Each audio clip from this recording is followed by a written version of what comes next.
Oi galera, como é que vocês estão? Eu estava percebendo que para a gente ter mais agilidade nas nossas aulas, e já que as nossas aulas são realmente, continuam sendo baseadas nas apostilas do Farias Brito, que a gente, como é que se diz? Que a gente tivesse aula mesmo, como a gente estava tendo na escola, né? Lendo a apostila e tá, e debatendo. Então a gente está aqui na aula de português 1, né? Que é a aula 12 da apostila 3, que é a poesia 2. E eu vou, né, explicar mais os conceitos de poesia que vem aqui na apostila de vocês. O texto inicial é do Olavo Bilac, né, que era o príncipe dos poetas, a gente sabe. Aí aqui tem falando, ó, como já fizemos na aula anterior, desenvolva sua capacidade de analisar, atentando para diversos aspectos que envolvem a escrita de um poema, tais como a estética que ele pertence, a época de sua produção, o tema abordado, o objetivo do texto, tom discursivo, a sequência textual e estrutura, métrica, estrofe, rima de cada um deles. Isso tudo é muito importante para a poesia. Ainda sobre a poesia, o significante não existe meramente ao serviço do significado.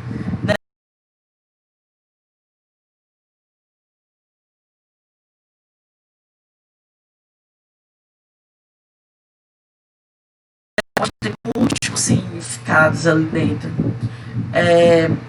Ela pode provocar sentimentos, impressões, emoções e reflexões. Isso ocorre porque na poesia cada palavra tem seu papel, não somente por seu significado, mas também por seu ritmo, sonoridade, relação interna e o aspecto visual. Então tudo isso conta na poesia. E a diferença entre poesia e poema: poesia, caráter do que emociona e toca a sensibilidade devido à sugestão de emoções por meio de uma linguagem. O poema é a obra inversa que é a poesia. A poesia é o lirismo. Existe poesia na música, em alguma fala, em uma carta, em um texto, em prosa, tá? E o poema é aquela estrutura literária, certo? Até ele fala aqui, a poesia pode se manifestar em diferentes formas, né? Que eu acabei de dizer, música, prosa, enfim. Aí, lembre-se de que principalmente o modernismo brasileiro, prosa e poesia no sentido de poema entrelaçam-se de tal forma que podemos deparar versos nos quais não há poesia, assim como podemos encontrar prosas repletas de teor poético, que é a prosa poética. Aspecto que se deve levar em consideração ao ler poemas são as tonalidades do discurso poético, pois identificá-las ajuda bastante na hora de compreender o texto. As tonalidades mais frequentes são lírica, épica, dramática, irônica, cômica, fantástica, mórbida, trágica, patética. Deixa eu ver aqui.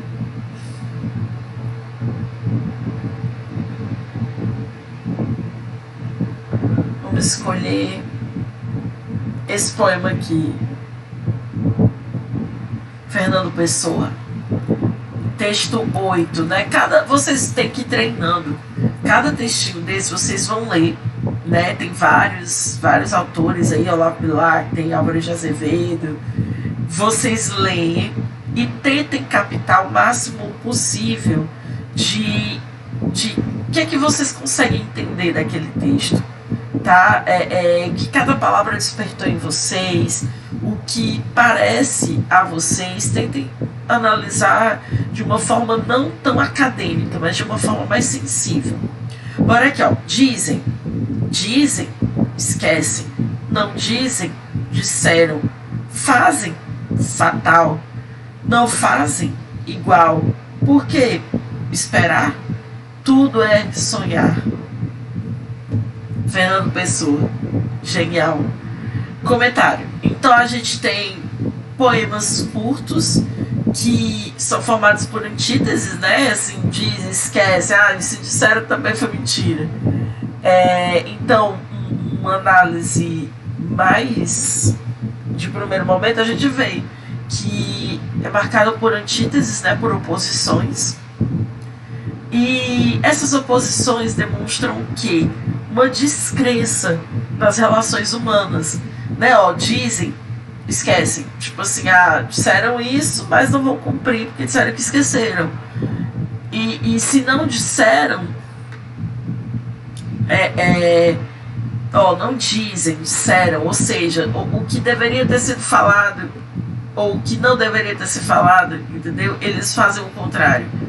Então, é uma crítica, pode ser uma crítica política, uma crítica social, fazem fatal, né? Ou seja, se fizeram alguma coisa vai ter consequência, e se não fizeram também vai ter consequência do mesmo jeito. Então nós temos que ser responsáveis. Por que esperar? Né? Você está esperando pelo quê de uma sociedade dessa? Que nunca cumpre o que promete. Tudo é sonhar. Ou seja, fugir para o campo dos sonhos é melhor para a imaginação.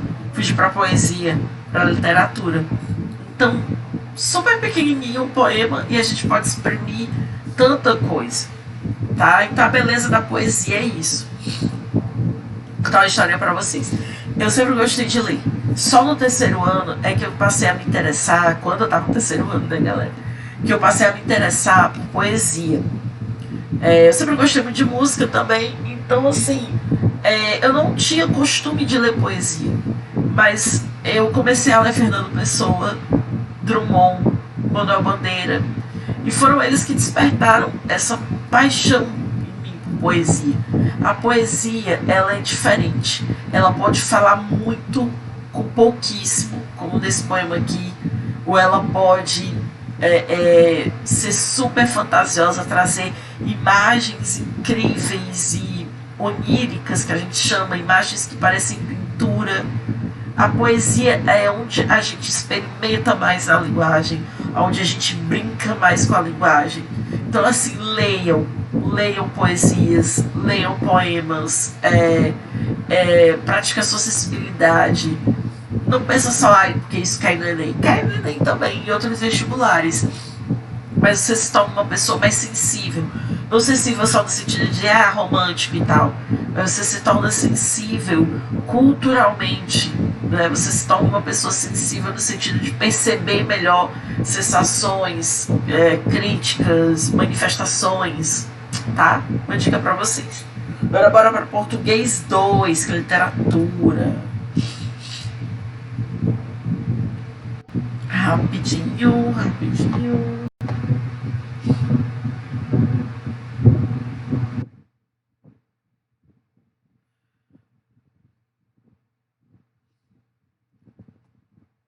Eu gosto dessa parte da apostila porque traz muita coisa de música.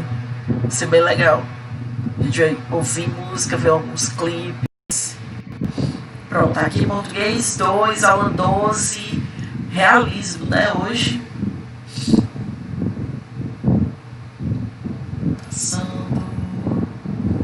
Pronto, chegamos ao realismo. Realismo, naturalismo e parnasianismo. As maiores escolas realistas do final do século XIX, que vão se contrapor a tudo que a gente já estudou sobre o romantismo, né? Então, assim, o realismo, ele é assim, o pai do naturalismo e do parnasianismo. O realismo, ele vem contra o romantismo. Ele já vem numa época que estava acontecendo a segunda revolução industrial, crescimento desordenado das cidades, isso na Europa, até aqui no Brasil mesmo, Rio, São Paulo.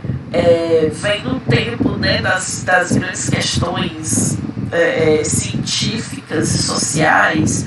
Vocês lembram do segundo ano, né? Tem a questão do positivismo, marxismo, darwinismo, muita coisa acontecendo de uma vez, questionamentos de todas as formas. Então o realismo, ele vem para pautar as artes, né? No caso da pintura, da escultura, da literatura, ele vai pautar as artes no real, no palpável, né? Não é mais um que é fantasioso, a expressão dos meus sentimentos, não, é objetividade. O negócio agora é assim, Você tem como provar, isso é objetivo, isso é de acordo com a ciência, né? Então o realismo é isso. Aqui no Brasil, como foi que começou? Sinto que o computador vai precisar de uma recarga. Então, espere aí. Aqui é tudo vida real, viu, meu povo? O computador descarrega, a professora tá fungando, que passou um dia com crise de alergia. Entendeu? Eu sei que vocês estavam com saudade da minha espontaneidade maravilhosa. Vou aqui, peraí.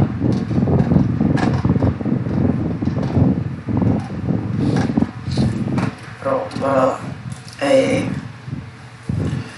Então, o realismo, né, aqui no Brasil, ele começou com Memórias Póstumas de Brás Cubas, todos nós sabemos disso. Machadão, 1881. Realismo é uma literatura de combate social, crítica à burguesia, ao adultério e ao clero. Na verdade, o realismo ele combate a burguesia, esses vícios burgueses, o casamento de aparência, a vida sem objetivo, né, dessa burguesia, esse enfado. Ele vai combater também a igreja, os preceitos religiosos, vai fazer análise psicológica das personagens e vai ter objetividade com temas contemporâneos. O que quer dizer? Na verdade, eu não dizer que são temas contemporâneos, no sentido de que eles vão tratar de coisas no próprio tempo deles. No romantismo, a gente via que tinham histórias que se passavam, as histórias indígenas do José de Alencar, o Guarani, Iracema, tudo séculos antes, uma natureza idealizada, idealizada. No realismo não tem essa volta para o passado. Eles vão falar de temas ali da atualidade deles, né? Eles vão tratar justamente disso, dessa vida burguesa, vão combater o clero, vão combater as hipocrisias. E aí? Por que o Machado de Assis ele se tornou tão importante? Né? Ele já era escritor romântico, ele escreveu 4 romances românticos, ele era inclusive amigo do José de Alencar, mas o Memórias Póstumas de Brás Cubas, ele rompe totalmente com qualquer coisa vista antes. Até hoje ele é bem surpreendente, até hoje ele continua um frescor de inovação. Então, assim, imagine isso em 1881, um cara que morre, aí lá do além vai contar a própria história e ele vai ser extremamente mordaz, né, que assim, extremamente sarcástico, irônico, pessimista, capítulos curtos, diálogo com o leitor. Então é muito surpreendente esse estilo machadiano aí que ele encontrou. E os livros principais realistas que nós temos no Brasil são a tríade machadiana, né? A trinca de ouro do Machado de Assis, que é o Memórias Póstumas de Brás Cubas, Quincas Borba e Dom Casmurro. A gente tem outros livros realistas, temos tipo o Ateneu, né? Mas a tríade machadiana aí é bem importante, é a mais importante. O naturalismo, a gente tem o Augusto de Azevedo como o maior escritor naturalista, mas a gente já tem mais representantes naturalistas. O início foi justamente o Mulato, do Augusto de Azevedo, que foi no mesmo ano do Memórias Póstumas, lançamento. Aí, contexto histórico do naturalismo, proclamação da República, a Primeira República, é tudo ali, é final do século XIX, galera. Fim do Segundo Reinado, a crítica dos militares pós-guerra do Paraguai ao sistema político brasileiro, eles vão ser influenciados pelo positivismo. A gente vê o nascimento da República Velha, aquele negócio de café com leite, volta de cabresto, e tudo isso. Aí, o naturalismo é o desdobramento do realismo. Escritores naturalistas retratam pessoas marginalizadas pela sociedade. Então, a gente vê que nos livros realistas, a gente vê mais burgueses. Nos naturalistas, a gente vê mais gente que não faz parte dessa elite, né? Pessoas que moram em cortiço, pessoas do sertão. O naturalismo é fruto da experiência, análise biológica e patológica dos personagens. Então, Se no realismo tem análise psicológica, o que eles estão pensando, por que eles fizeram tal coisa, aqui tudo vai ser justificado no naturalismo de maneira científica, ou seja, ele cometeu tal coisa porque ele foi influenciado pelo clima, ela fez tal coisa porque estava possuída de grande ardor sexual, esse tipo de coisa. E aí as personagens são comparadas aos animais, né? Porque elas agem instintivamente. Isso é o zoomorfismo. Principais livros naturalistas que a gente tem é o Mulato, o Curtiço. O Curtiço é o maior de todos, né? O maior romance naturalista brasileiro é o Curtiço. Mas tem Casa de Pensão, que é da Luiz Azevedo também. A gente tem Luzia Homem aqui, do Domingos Olímpio, tá? E aí a gente tem a representação realista da poesia, que é o parnasianismo, que eu iniciei em 1884, Fanfarras, do Teófilo Dias. E ali, né, vocês estão vendo ali, no mesmo tempo, na década de 80 do século XIX, aí o parnasianismo, estilo especificamente poético, preocupação dos poetas com fazer poético, arte pela arte, ou seja, a literatura não foi feita para expressar sentimentos, emoções, protestos, não. É arte pela arte. É fazer um poema bonito porque eu quero fazer uma coisa bonita. Poesia descritivista sem conteúdo, né? Aqueles famosos poemas do vaso, o poema da estátua, vocabulário nobre, eles prezam muito essa linguagem rica, objetividade. Os poetas parnasianos são considerados os mestres do passado. Por suas manias de precisão, foram criticados severamente pelos poetas da primeira geração modernista, né? E a gente já sabe. E principalmente se destacou Olavo Bilac com o poema, por exemplo, Profissão de Fé. Né? E aqui, ó, tem um contexto histórico, que eu também já tinha falado, né, galera? Agora só repassar. Final do século XIX, ali meio profício, segunda Revolução Industrial, cientificismo, socialismo científico, consequências da Guerra do Paraguai, libertação dos escravos, fim da monarquia, proclamação da República, a vinda dos imigrantes, principais características realistas, objetividade, predomínio da razão, né? Razão sobre a emoção, observação, análise, denúncia dos males sociais, criação do romance de análise, aceitação dos determinismos científicos. E aí vai, ó, o restante da explicação, basicamente vocês vão se aprofundar, mas eu já falei tudo. O início do realismo foi na França, em 1857, com Madame Bovary. Quem é meu aluno já lembra, com certeza. E a importância do Machado de Assis, né? O Machado de Assis é o maior escritor da literatura brasileira, foi o primeiro presidente da Academia Brasileira de Letras, um mulato que conseguiu galgar o posto mais alto da nossa literatura. Ele foi autodidata, foi conquistando vasta cultura literária e, embora escrevesse críticas teatrais e literárias, crônicas, artigos políticos, contos e peças de teatro, a princípio ganhou nome como poeta.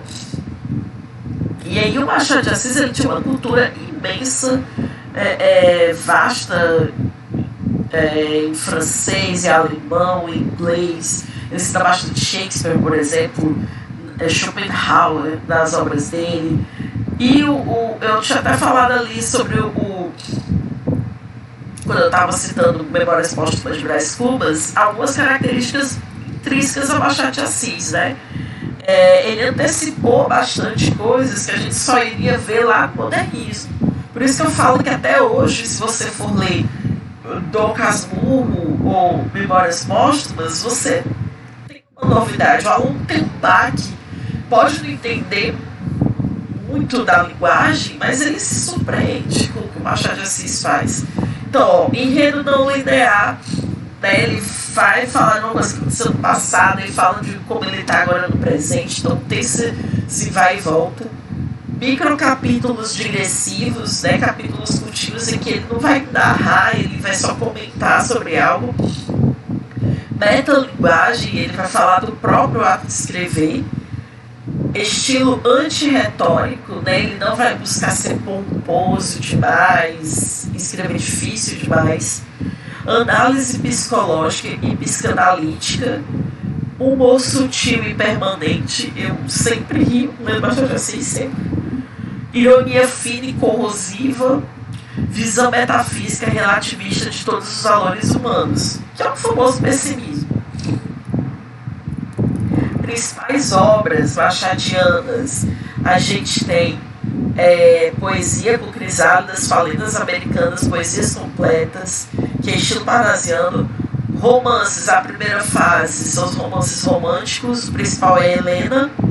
Fase realista, já citei, a tríade machadiana.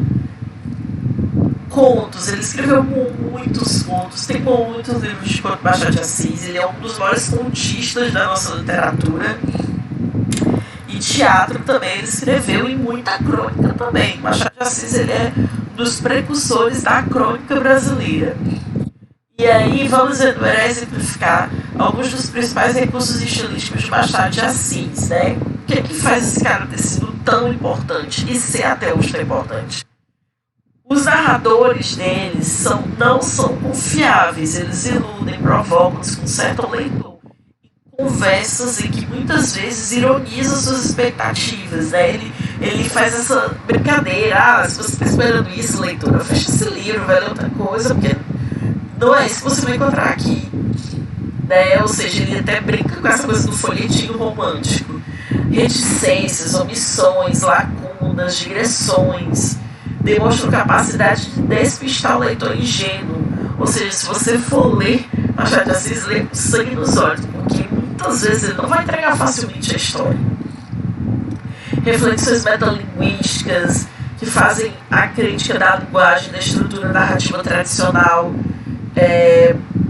comparações insólitas e congruentes, as citações das mais díspares, as mais variadas fontes, né? Como eu falei, ele vai citar música clássica, filosofia, obras de Shakespeare, enfim, citações bíblicas também ele faz bastante. Quebra da linearidade do enredo com microcapítulos digressivos, né? Ou seja, tem capítulos de uma página, de meia página, de 2 linhas. O estilo substantivo antirretórico, né? Ou seja, não vai ser aquela coisa muito pomposa, muito cheia de adjetivo, orações muito complexas, não. Humor sutil, né? Humor, ironia, pessimismo, sarcasmo, sempre tem isso. Então, é isso aí, galera. Espero que vocês estejam estudando e obrigado pela força que vocês mandaram para mim.